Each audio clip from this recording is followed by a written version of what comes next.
Salam sejahtera pendengar program podcast Inforkom GPIB Petrus mengenal Kitab Suci Perjanjian Baru. Bersama saya Pendeta Novita, kita masih ada dalam pengenalan kita terhadap Injil Markus yang banyak sekali menampilkan hal-hal yang baik untuk kita pelajari dan kita mendapatkan hal-hal penting yang istimewa. Sekedar mengingatkan episode sebelumnya terkait dengan kristologi atau gambaran Injil Markus tentang Yesus dalam tataran yang biasa sampai tataran yang paling tinggi, yaitu Yesus disebut sebagai Mesias, Yesus disebut sebagai anak manusia. Dan dalam episode ini kita akan melanjutkan untuk melihat gambaran Injil Markus tentang Yesus yang lain, yang istimewa juga. Yesus adalah anak Allah. Jadi ada 3 hal yang ditampilkan oleh Injil Markus: Yesus Mesias, Yesus anak manusia, dan sekarang kita akan mengenal Yesus adalah anak Allah. Kita akan kembali mempersiapkan Alkitab kita seputar Injil Markus, tapi nanti juga ada teks-teks lain dari Perjanjian Lama yang akan kita pahami sebagai korelasi apa yang disampaikan penulis Injil Markus. Kita mulai pada Markus 15. Gambaran atau kristologi Markus, Yesus adalah anak Allah. Markus pasal 15 ayat 39. Dikatakan, waktu kepala pasukan yang berdiri berhadapan dengan dia melihat matinya demikian, berkatalah ia, sungguh orang ini adalah anak Allah. Pernyataan ini bukan dari para murid. Pernyataan yang disampaikan penulis Markus justru dari tentara Romawi. Pasukan yang melihat Yesus mati dan kemudian mengungkapkan kisah kematian Yesus disalib. Setelah penampakan bait suci terbelah dari atas sampai ke bawah, muncul sebuah pengakuan dari kepala pasukan, Yesus anak Allah. Apakah ini sama dengan pengertian anak Allah dalam sebutan untuk umat Israel atau anggota umat Israel?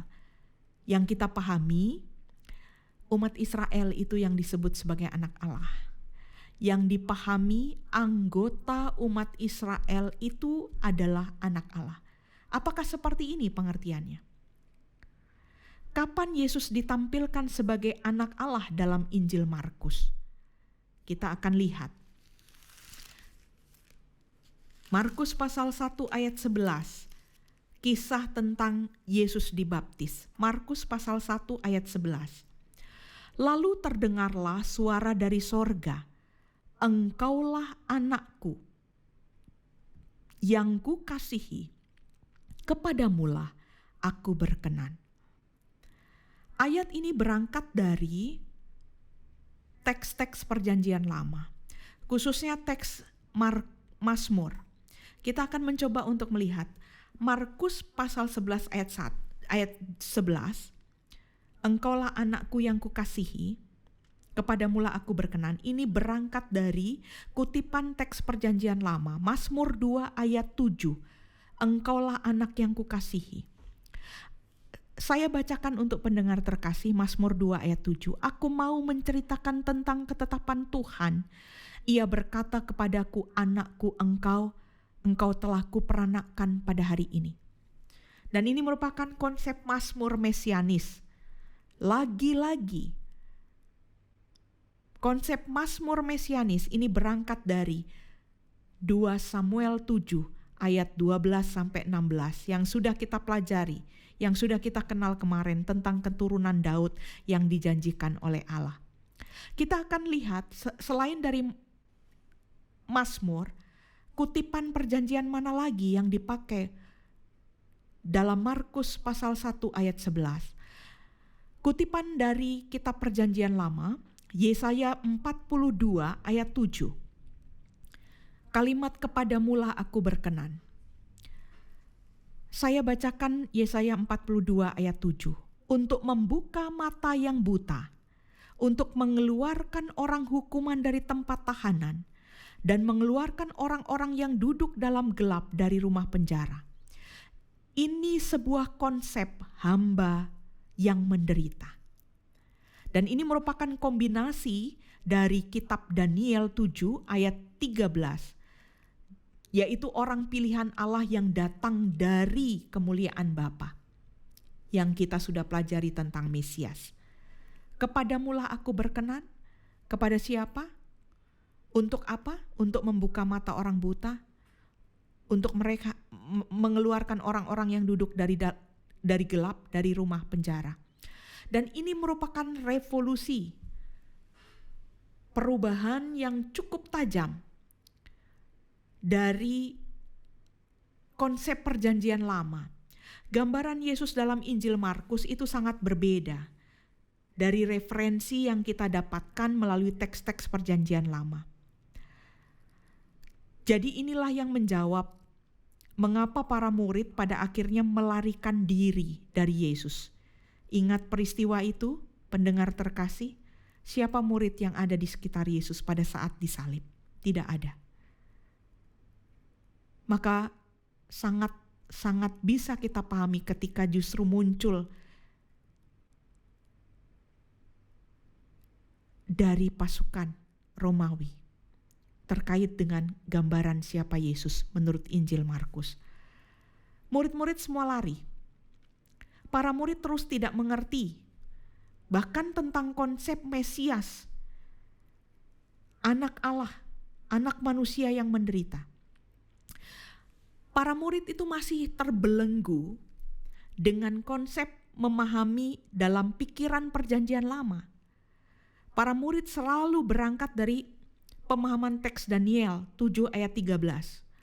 Para murid berangkat selalu dari teks 2 Samuel 7 ayat 12 sampai 16. Dan semuanya itu, semua teks perjanjian lama itu menyatakan bahwa Mesias yang dipahami itu hanya Mesias yang membebaskan, yang berkuasa, yang menang, bukan Mesias yang menderita.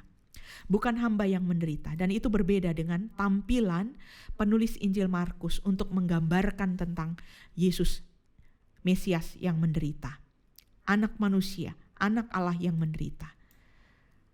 Apa yang coba kita pahami dari perubahan besar, walaupun Injil Markus mengangkat teks-teks perjanjian lama, tetapi kemudian merubah konsep untuk memahami kristologi Yesus. Dan sebagai pembaca Markus, pada saat kita membaca teks-teks penting ini, kita benar-benar mendapatkan pengetahuan tentang gambaran Allah yang sangat khusus yang mau disampaikan Injil Markus. Dan pengetahuan itu kemudian kita syukuri, kemudian kita resapkan, bahkan kita renungkan dalam batin kita.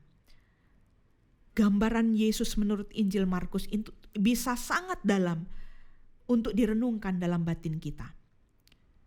Dan ketika kita melakukan itu, bahwa pengetahuan kita itu tidak hanya sekedar sampai di pengetahuan, tetapi kemudian diresapkan, direnungkan dalam batin, maka akan sangat mempengaruhi cara seseorang untuk berpikir, akan sangat mempengaruhi kristologi atau gambaran Yesus yang ditampilkan berbeda dalam Injil Markus yang kita pahami, kita renungkan, dan kita resapkan itu akan sangat mempengaruhi perilaku dan cara kita untuk membuat pilihan-pilihan dalam hidup.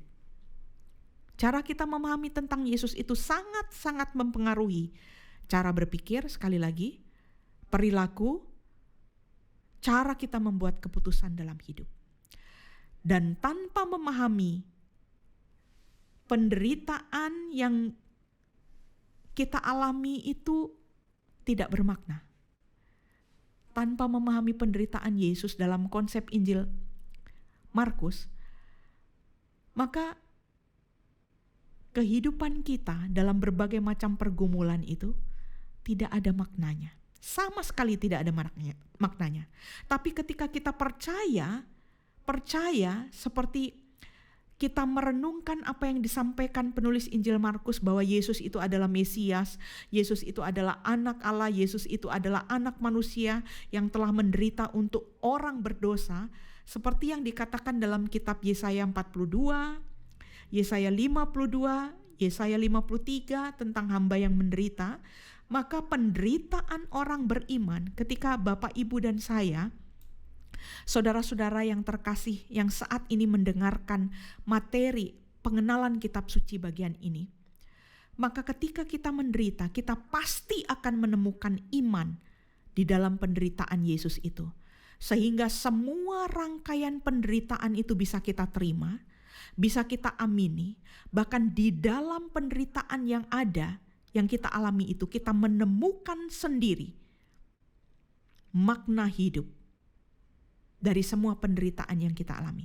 Ada makna hidup ketika kita memahami secara dalam apa yang disampaikan Injil Markus. Itu pesan iman yang bisa kita dapatkan ketika kita belajar tentang kristologi atau gambaran tentang Yesus melalui Injil Markus.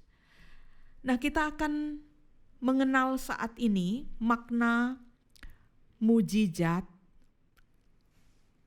dan selalu akan seperti itu kalau kita baca Injil. Ada begitu banyak mujizat yang dilakukan oleh Yesus, dan ada pesan-pesan yang ingin disampaikan oleh penulis Markus ketika menampilkan mujizat-mujizat dengan berbagai macam bentuknya, dan kita akan mengenal makna mujizat dalam Injil Markus itu. Pertama, kalau kita membaca mujizat dalam Injil Markus, ini merupakan bagian dari bentuk sastra. Mujizat itu bagian dari bentuk sastra. Dan tujuan penulis menampilkan mujizat-mujizat dalam bentuk sastra itu untuk menyampaikan beberapa pesan kepada pembaca. Unsur sastranya pasti akan kita dapatkan. Kalau kita nanti akan membaca mujizat dalam Injil Markus, pastikan kita memahami beberapa unsur ini. Pertama, kalau membaca kisah mujizat, mari pahami. Yang pertama adalah pendahuluan. Penyampaian rumusan masalah yang disampaikan oleh penulis Markus dalam setiap kisah mujizat-mujizat yang ditulis. Itu yang harus kita coba pahami. Pendahuluan, penyampaian rumusan masalah, kemudian ungkapan iman apa yang dianggap mampu mengatasi, sehingga kemudian ditulis Yesus membuat mujizat. Ungkapan iman apa? Jadi mari kita perhatikan unsur-unsur penting ini, sehingga ketika kita membaca kisah mujizat dalam Injil Markus, kita akan sangat mudah untuk memaknai mujizat itu sendiri. Setelah kita mendapatkan ungkapan iman yang dianggap mampu untuk mengatasi, baru kita melihat unsur yang lain, unsur tindakan dari pribadi yang melakukan. Siapa yang melakukan mujizat? Tindakannya seperti apa? Itu unsur yang juga harus kita kenal ketika kita membaca kisah mujizat. Kemudian hasil dari tindakan yang dilakukan oleh yang melakukan itu apa? Hasilnya apa? Tindakan itu unsur penting juga yang perlu dibaca secara teliti dalam kisah mujizat. Baru kita akan memahami reaksi dari hasil tindakan yang dilakukan oleh pribadi yang melakukan mujizat itu. Reaksi orang yang merasakan tindakan itu seperti apa? Atau yang melihat tindakan. Ini berbeda ya. Unsur penting yang harus dibaca, dipelajari, direnungkan adalah reaksi dari orang yang merasakan tindakan. Hasil akhirnya dirasakan seperti apa reaksinya. Tetapi juga orang lain yang melihat, bukan yang langsung merasakan tindakan. Orang yang lain melihat itu juga bereaksi. Dan ini perlu direnungkan bersama ketika kita membaca kisah mujizat dalam Injil Markus. Sekali lagi, temukan pendahuluannya, temukan ungkapan imannya, temukan tindakan dari pribadi yang melakukan, temukan hasil dari tindakan itu, dan unsur yang terakhir, temukan reaksi orang yang merasakan tindakan dan yang melihat tindakan. Kemudian apa makna mujizat dalam Injil Markus? Yang kedua, kalau bicara mujizat dalam Injil Markus itu adalah tanda bagi orang percaya. Karena bagi yang tidak beriman tentu tidak ada artinya begitu. Bagi orang yang tidak beriman itu tidak ada artinya. Artinya tanda itu merupakan sapaan dari Allah terhadap orang yang membaca, mendengar, bahkan melihat mujizat tersebut. Contohnya begini ya, mudahnya. Pendengar terkasih, contohnya seperti ini. Misalnya seorang pengendara mobil atau motor tiba-tiba kan melihat tanda lalu lintas. Bagi pengendara mobil atau motor yang melihat tanda lalu lintas, bagi yang tidak tahu, tanda lalu lintas itu tidak akan bermakna.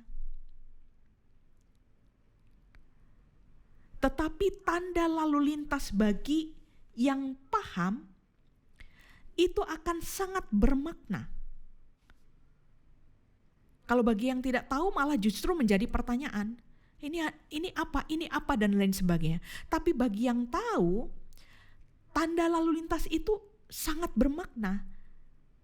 Pesannya apa dari kisah sederhana pengendara yang melihat tanda lalu lintas ini? Pesannya, bagi yang tahu, dia akan sangat bisa berlalu lintas dengan baik. Karena dia paham tanda itu, paham makna tanda itu. Kalau lampu hijau, dia paham betul dia harus jalan. Kalau lampu kuning yang dilihatnya, dan dia tahu maknanya bahwa lampu kuning itu untuk berhati-hati, maka dia akan berhati-hati. Dan ketika lampu merah, pengendara mobil atau motor yang melihat lampu merah dan memahami lampu merah itu sebagai tanda yang bermakna, dia pasti akan berhenti dan dia menjadi seorang pengendara lalu lintas, pengendara yang berlalu lintas dengan baik. Itu mujizat dalam pengertian tanda bagi orang percaya. Jadi bagi orang yang tidak percaya, sekali lagi, tanda belum tentu berarti, bahkan mungkin tidak berarti. Apalagi kalau bicara tentang mujizat, makna mujizat dalam Injil Markus. Makna mujizat dalam Injil Markus itu bukan hanya tanda bagi orang percaya, tetapi juga mujizat itu berarti melihat yang terjadi, memaknai yang terjadi dalam rangka untuk mewartakan berita, kabar baik tentang kerajaan Allah. Jadi seseorang yang melihat tanda,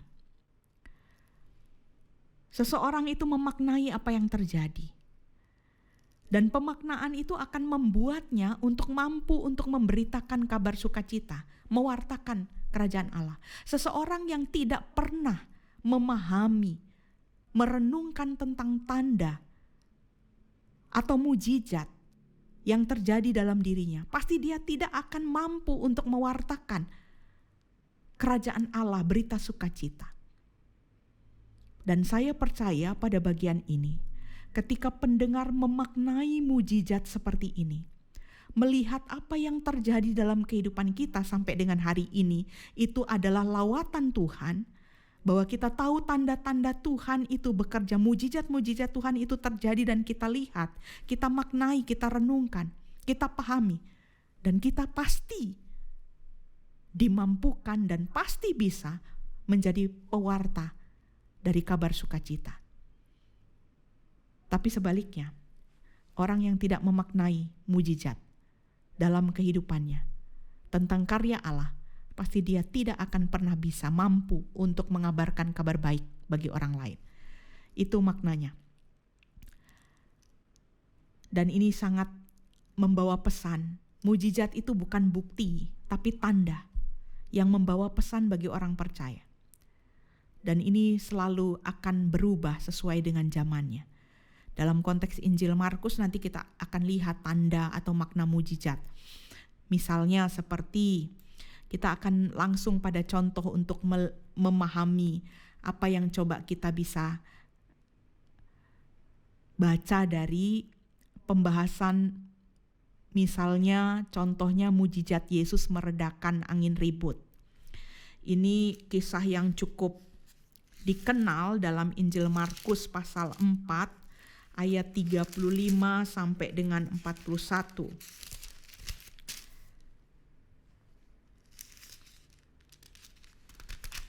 Injil Markus pasal 4 ayat 35 sampai dengan 41 yang diberi judul itu angin ribut diredakan. Kita akan mengikuti unsur-unsur yang tadi sudah kita dengar bersama. Kisah Yesus meredakan angin ribut adalah mujizat pertama dalam Injil Markus. Dan kisah ini ada dalam 3 Injil, walaupun berbeda uraiannya.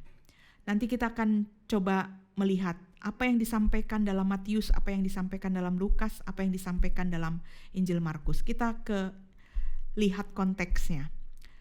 Pada hari itu maksudnya pada saat Yesus mengajar, ya. Kalau ada kata-kata pada hari itu dalam kisah Yesus meredakan angin ribut, itu terjadi maksudnya pada saat Yesus mengajar. Yesus mengajar di mana? Yesus tampil di mana? Yesus tampil di Galilea. Dan ketika itu juga Yesus memilih para murid. Dan kemudian para murid dididik khusus. Dan selain mengajar, Yesus juga membuat mujizat. Dan ini penting rentetannya. Yesus tidak hanya memanggil murid, Yesus tidak hanya melakukan pendidikan khusus, tapi Yesus juga membuat mujizat. Tetapi mujizat yang dilakukan yang kemudian ditampilkan dalam Injil Markus harus dipahami dalam kerangka mendidik para murid. Ini seringkali kita lewatkan. Kalau kita membaca mujizat dalam Injil Markus, tidak bisa dilepaskan dalam kerangka bahwa dilakukan hal itu untuk menjadi bagian dari pendidikan para murid. Dan di dalam kisah angin ribut diredakan, hubungan Yesus dengan para murid itu dikisahkan begitu terinci. Kita akan coba masuk dalam teks Markus 4 ayat 35 supaya kita bisa memahami hal ini dengan sangat baik, dan saya mengajak kita untuk membaca beberapa teks. Pasal 4 Injil Markus ayat 36. Mari kita mulai di sini. Mereka meninggalkan orang banyak itu, lalu bertolak dan membawa Yesus beserta dengan mereka dalam perahu, di mana Yesus telah duduk dan perahu-perahu lain juga menyertai dia. Apa yang penting di ayat 36 ini? Di sini murid-murid yang membawa Yesus. Sekali lagi. Nanti bisa dibaca di teks yang lain dalam Injil Matius 8 ayat 23 sampai 27, dalam Injil Lukas pasal 8 ayat 22 sampai 25. Secara khusus dalam Injil Markus, yang membawa Yesus ke perahu, duduk di perahu, dan kemudian perahu-perahu lain menyertai dia. Yang membawa Yesus di sini adalah murid-murid. Bukan kemauan Yesus, bukan juga orang lain, tetapi murid-murid. Di ayat 4, pasal 4 ayat 37, selanjutnya, lalu mengamuklah taufan yang sangat dahsyat, dan ombak menyembur masuk ke dalam perahu. Mari kita sambil berimajinasi, pendengar terkasih. Andaikan kita ada di perahu itu, sehingga perahu itu mulai penuh dengan air. Semburan tadi ya, semburan air, ombak itu masuk ke dalam perahu. sehingga perahu itu mulai penuh dengan air. Jadi yang dikisahkan adalah rentetannya. Unsur itu perlu diikuti yang tadi sudah disampaikan, yang mengajak murid-murid ke perahu, yang mengajak Yesus. Kemudian rentetan kisahnya secara terperinci begini, ombaknya datang dulu. Baru kemudian di ayat selanjutnya, di sana Yesus baru tidur. Ombak sudah datang. Ayat 38 pasal 4 Injil Markus. Saya bacakan. Pada waktu itu Yesus sedang tidur di buritan di sebuah tilam.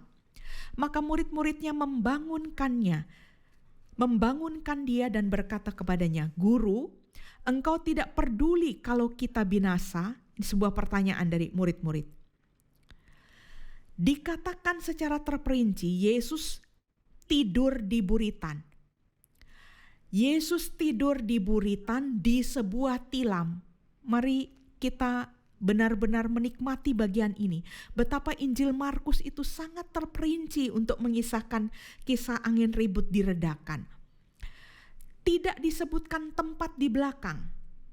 Hanya dikatakan tidur di buritan di sebuah tilam, tidak disebut tempat di belakang. Kata-kata para murid mau menunjukkan nada kekesalan. "Guru, engkau tidak peduli kalau kita binasa?" Tanda tanya.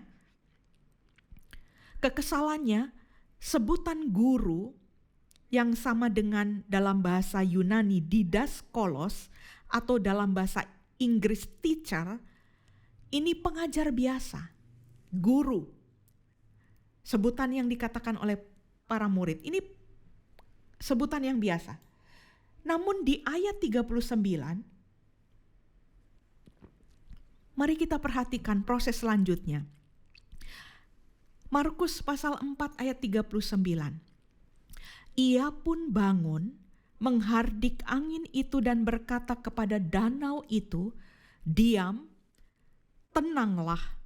Lalu angin itu reda dan danau itu menjadi teduh sekali. Kata hardikan Yesus diam, tenanglah, itu ditujukan kepada danau dan angin. Bukan kepada kekesalan para murid. Ini penting untuk dicermati. Kata hardikan Yesus diam, tenanglah, itu ditujukan untuk danau dan angin. Di ayat 40 kita dapatkan lagi, lalu ia berkata kepada mereka, "Mengapa kamu begitu takut? Mengapa kamu tidak percaya?" Artinya, ketika Yesus menyampaikan hal ini, di balik itu ada sebuah reaksi para murid yang takut dan tidak percaya. Kalau Yesus sampai mengatakan hal itu, berarti ada di balik itu reaksi bahwa murid itu takut. Mereka tidak percaya. Artinya mereka tidak mengenal Yesus yang bersama dengan mereka, yang adalah Mesias, yang adalah anak Allah, yang adalah anak manusia. Mereka tidak kenal itu. Di ayat 41 pasal 4 Markus, mereka menjadi sangat takut. Kembali lagi, mereka menjadi sangat takut dan berkata seorang kepada yang lain, "Siapa gerangan orang ini? Sehingga angin dan danau pun taat kepadanya." Pendengar terkasih, mereka tidak hanya takut, mereka tidak hanya tidak percaya, tetapi yang sangat menyedihkan, mereka tidak mengenal Yesus. Dan ini sungguh sangat menyentuh pesan iman yang bisa kita dapatkan. Seringkali dalam banyak peristiwa kehidupan kita, kita banyak terjebak untuk takut, tidak percaya. Bahkan seringkali juga kita ada pada posisi seperti para murid, tidak mengenal Yesus. Itu kalau dalam Injil Markus. Kita bisa bandingkan sekarang apa yang ditulis dalam Injil Matius pasal 8 ayat 23 sampai 27. Kisahnya angin ribut diredakan sama. pasal 8 ayat 23 sampai 27, beberapa hal yang berbeda dari Injil Markus. Mulai di ayat 23, Matius pasal 8 ayat 23. Yesus naik ke dalam perahu, murid-murid mengikuti. Ini berbeda. Tadi di dalam Injil Markus dikatakan bahwa murid-murid yang ajak Tuhan Yesus ke perahu. Baru perahu-perahu lain mengikutinya. Di Injil Matius, murid-murid mengikuti Yesus. Jadi Yesus yang naik duluan. Di ayat 24, angin ribut itu diredakan lebih dulu. Angin ribut lebih dahulu, Yesus tidur disebut belakangan. Ya, angin ribut disebut dahulu. Nanti bisa dibaca ayat 24. Sekonyong-konyong mengamuklah angin ribut di danau itu sehingga perahu itu ditimbus gelombang, tetapi Yesus tidur. Ya, angin ribut lebih dulu disebut, sedangkan Yesus tidur disebut baru belakangan. Itu yang berbeda lagi. Kemudian ayat 25, Matius pasal 8 untuk membandingkan bahwa kisah ini berbeda dengan apa yang disampaikan di dalam Injil Markus. Di ayat 25, murid meminta pertolongan lebih. Dan ini menunjukkan sesuatu yang sangat berbeda. Di ayat 25, maka datanglah murid-muridnya membangunkan dia, katanya, Tuhan, tolonglah kita binasa. Jadi murid-murid meminta pertolongan yang lebih karena ketakutan mereka. Karena mereka yakin mereka binasa.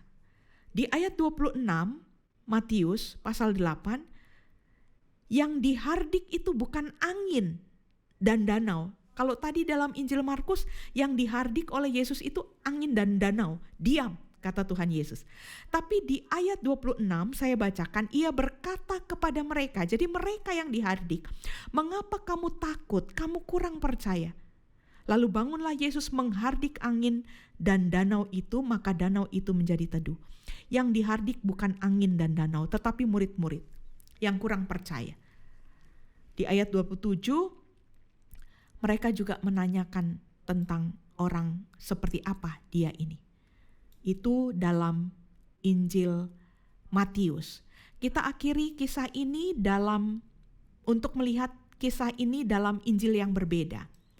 Sejenak dalam Injil Lukas 8, jadi kita lihat dalam Markus, dalam Matius, dan dalam Lukas 8.